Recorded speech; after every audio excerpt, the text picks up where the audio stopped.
are now listening to the IELTS podcast. Learn from tutors and ex-examiners who are masters of IELTS preparation. Your host, Ben Worthington. New IELTS speaking questions. We collected these from students who are going through the exam, our own students who are going through and passing, and also we collected them from around the internet. My name is Ben Worthington. I've been working on IELTS for the last over 10 years. Now that we're in 2023. And over those 10 years, I've managed to crack IELTS Task 2. How did I do it? Well, I didn't do it alone, obviously. I did it by interviewing some of the best experts around regarding language learning, regarding IELTS, regarding test preparation. And I put all the advice that worked, I put it into our online courses. And one of those courses is called Speaking Confidence. And this course it gives you techniques so that you can respond quickly and easily to the examiner and grammatically perfect. It's really quite straightforward, the system. And during January, you can pick up that course for a very, very special price once you join the newsletter and you start the writing course that we've offered. You need to work through the writing course and then you get information about how you can get the speaking confidence course for a ridiculously decent offer. Let's jump into it. We're going to look at cue cards. Okay, that's all we're going to do is look at cue cards. In this one, we're going to look at 3. And I'm going to share with you some useful structures and sample answers. Straightforward. Describe a special day out that cost you little money or did not cost you much. And you should say when the day was, where you went, how much you spent, and explain how you feel about the day. Okay, I'm not even going to prepare for 2 minutes about this. I know one that comes to mind immediately. And let's roughly start the timer now. So I'm going to tell you about a day I got the tram up to the hills near where I live. And just with my mobile phone, on my own actually, I explored all of the local hills and the mountains, and I could see the city down below. And I decided to do this because I needed some time in nature. I feel I get a lot of benefits when I'm out in nature. For example, my head clears up, my lungs feel better, it's quieter, so I give my ears a rest. And, ideally I wouldn't take my phone, but I needed it for navigational purposes. Now, I didn't spend that much at all. In fact, I think it was just a metro ride and then a tram right up to the hills. And then from there, I could just walk around. And then for the return trip, it was the same.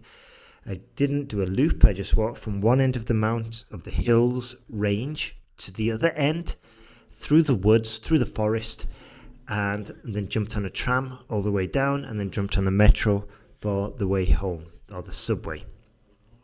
So it was relatively inexpensive. And to be honest, I felt great about it. I did it alone. I needed some space away from everybody. I needed my alone time. And as I said before, I really appreciated the quiet and the calmness you can find in the forests. And yeah, to be honest, I'd probably do it again sometime soon. It's just finding the time to do it and planning as well, because now I've got a family and getting these days away on my own need a lot of planning, not like in the past where I could just disappear on a whim. So that's my special day out. Didn't cost me hardly anything, and I found it was extremely beneficial for my mental health. So there we go. I spoke for about 2.5 minutes. I gave plenty of examples. I tried to use some high-level vocabulary like navigational purposes, alone time, and I also tried to reference some different points in the past, like, nowadays I can't do it because I get in a family, but in the past I could do it on a whim. I could do it when I feel like it. So I tried to just show the examiner I have the grammatical range and accuracy. I have the flexibility to jump between tenses, which is a useful skill to demonstrate.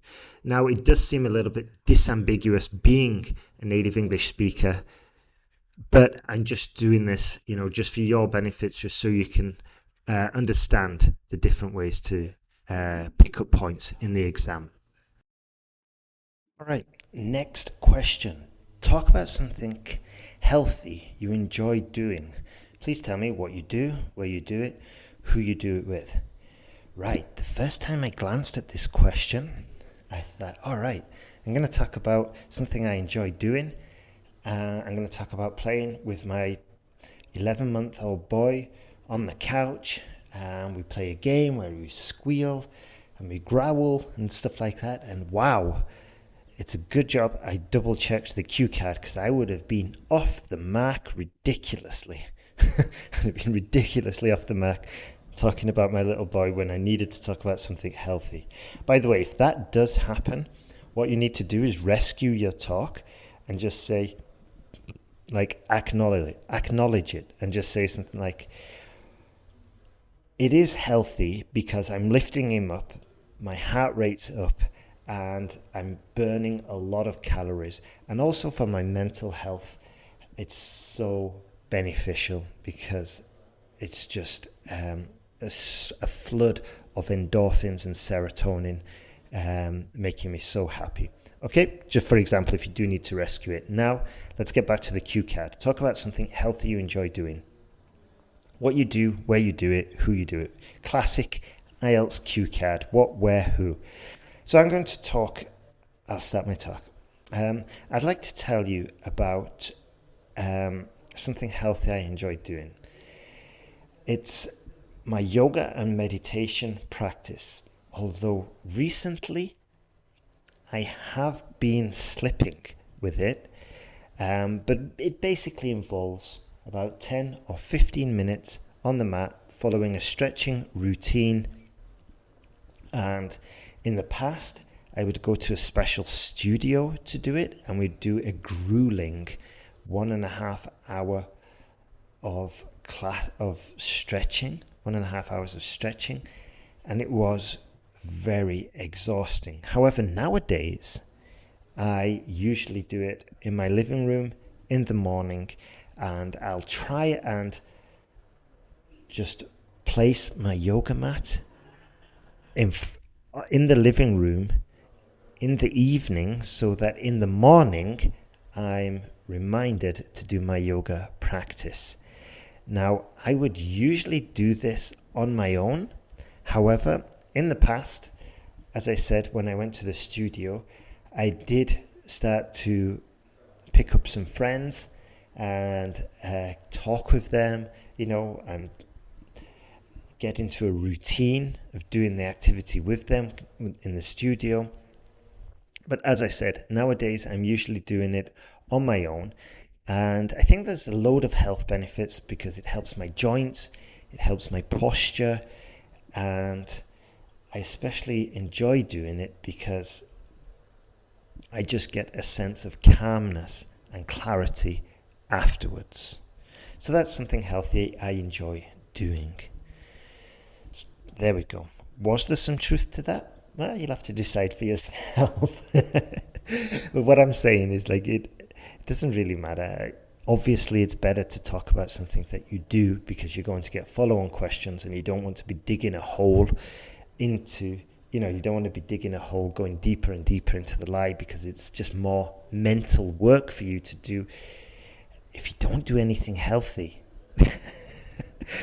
then that's a tricky one. It's a tricky one. I guess you just have to bend it around. Like, if you just enjoy doing video games, you'd have to bend it and say, it is healthy for my mental health, and just try and twist it. But hopefully you are doing something healthy. Otherwise, there's bigger problems than IELTS you've got around the corner. Describe an outdoor activity you did in a new place. You can say where it is, what the activity was, what the place is like, and if you enjoyed it. This is a really tricky one, actually. So, in real life, okay, I was playing badminton. I went through a phase in my life where we played badminton outdoors, but there was a time when we did it, when I played badminton indoors as well. And I enjoyed it both the same. I slightly preferred playing badminton outdoors. So I'm just going to bend the history to fit the question. So let's go. I'm going to tell you about an outdoor activity I did in a new place. You see, I usually played badminton outdoors with a few friends in a park, and it got quite competitive, and we really enjoyed it, to be honest. But then I changed city, and I was telling a new friend about my fondness of badminton. And they said, oh, okay, I like badminton too. Let's book a court. And because it was winter, we ended up booking a court, and we ended up playing inside. And to be honest, there's a few reasons why I didn't like it. First of all, there was quite a lot of bureaucracy for booking a court. We couldn't do it online. We had to ring up. The person who I was speaking to didn't speak English, so sometimes I had to ask a friend to book it. There's just a lot of challenges involved. Second of all, the place was old, decrepit, falling to bits, and a little bit smelly. And compared to when we used to play it in the park outdoors, it was a massive contrast. And I think that's contributed to one of the reasons for me not continuing this activity. And as I said, you could probably guess I didn't enjoy it that much because I was used to fresh air and trees and the tiniest of breezes that just made it a little bit fresher. And as I said before, in this old sports centre, which didn't really have that good air circulation or decent facilities, it was a bit of a contrast, a bit of a jump.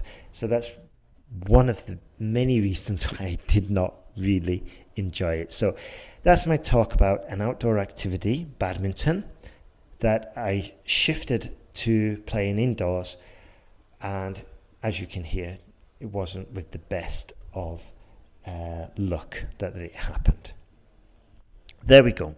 Straightforward, easy, lots of contrast between the outdoor and the indoor. That was the new place, and that's what the examiner was looking for here. The outdoor activity you did in a new place. So there's a newness there, so there's got to be a contrast. And that's exactly what I did. And I exaggerated a little bit about the facility just to get my point across. Final cue card. Describe an important thing you learned, not at school or college. You should say what it was, when you learned it, how you learned it, and explain why it was important. Excellent. One phrase comes to mind immediately, and I did not learn this at school or college. So hopefully you're aware of what you're learning. You're consciously aware and you're making notes, because this is why it's useful, especially for the IELTS exam. So let's go. I'd like to tell you about a phrase that I learnt probably when I was in my teens. And it wasn't until recently that I saw it really materialize. So the phrase I learnt was, judge people by their actions, not by what they say. And I never really thought of it that much until a recent family event. And I think I just learnt it in a book. I think maybe it was about a book by the philosopher, I don't know. I cannot honestly remember where I learnt it. However, the phrase came to light a few Christmases ago when an auntie of mine was complaining that she didn't really want to meet some other members of the family. And she was complaining to me. But then when the event actually happened, she was one of the most charming, friendly, entertaining people you have ever seen at a family gathering. And afterwards I thought to myself, that's interesting, because she was complaining about it first. But then on the actual day, she was having the time of her life. And it reminded me of the phrase, judge people by their actions, not by what they say. And in this respect, I think it was an important phrase, because I saw that despite her grumbling, she actually seemed to be having a good time. Or maybe she was acting, I don't know. But I believe that she did genuinely enjoy herself, and it just shows that there is some truth in that phrase. And now I use it much more often, because I think there's a lot more value in it than there was previously, than I had previously thought. So that's an important thing that I learned which I learned when I was not at school or college. So there we go. I definitely covered all the points there. I gave an anecdote as well. I explained how I learned it, and I said it was important because it was valuable. And I tried to use a few other phrases as well. You know what? We've got time for one last cue card. This is the final one this time. Describe an interesting place in your country that you would recommend to tourists. You can say where it is, what it's like, what you can do there, and why you would recommend it to tourists. All right. I would love to tell you about the Science and Industry Museum in Manchester. It's near the city centre. It's quite easy to find, and it's a very interesting building because, coincidentally, I think, if I remember correctly, it's a building, an old industrial building that they've converted into quite a modern building to show the industrial heritage of Manchester. Now, it's a fascinating place with lots of cultural artifacts and relics from the industrial age, and it's really interactive and educational as well. So one of the activities you can do there is you can learn about how to operate a loom, which is one of the old machines they used for textile manufacture, which was a very important industry in the north, specifically Manchester, at the time. And you can get a real hands-on experience on how to use it. And it's not only just about the heritage. I think on different floors, there's different exhibitions. And on the top floor, they talk about the futuristic industrial developments going on in Manchester at the time. So I'd really recommend I'd really recommend tourists to visit there, because you get a glimpse of what Manchester was like in the past. You get the chance to see what it was like in its heyday, when it was an industrial powerhouse. And also, it's free, which is, I think, quite important for tourists visiting Manchester, because a lot of people find the UK expensive. And, you know, if you can spend a whole day there for free and you don't have to spend anything, I think it's just easier on your wallet, easier on your bank account, and you can save your money for more expensive things to do in Manchester. And of those expensive things, there are a lot. So that's the interesting place I always recommend to my tourist friends. There we go. Now, this last cue card really underlines the importance of knowing about your city, your hometown, your village, your country, wherever you're from or wherever you're residing at the moment. You need to jump on Wikipedia and you need to know this stuff inside out, because one, you're probably going to be talking about it in part 1. Part 2, you might get a question, and you need to know the vocabulary about where you're from. In my case, industrial heritage, loom, the specific type of manufacturing device. And the student I have at the moment, I've got 2 private students at the moment, and they both know their cities inside out. One of them tells me about the massive infrastructure and the road fines that you can get for speeding around that city in China. And the other one, he knows the heritage about his city and about his country. He talked about the War of 3 Alliances or something, when they all ganged up against Paraguay, I think, if I remember correctly. And he knew the history inside out. And this is the kind of level you need to know, not just about your city, your village, your country, or your region, but if you can know about the country as well. And it doesn't take much. You just need to jump onto Wikipedia. So that's it from me today. If you are still struggling, then you might want to get in contact, get some feedback on your speaking, or join us on the Speaking Confidence course. And as I said, when you join our new writing task course that we're giving away for free, you also get a special invite to upgrade to the full paid course, whereby you can practically get the Speaking Confidence course for free. So have a look at that. Go to IELTSPodcast.com, sign up, and we will see you with your Band 7, 8 or 9 in 2023. Have a super day and good luck.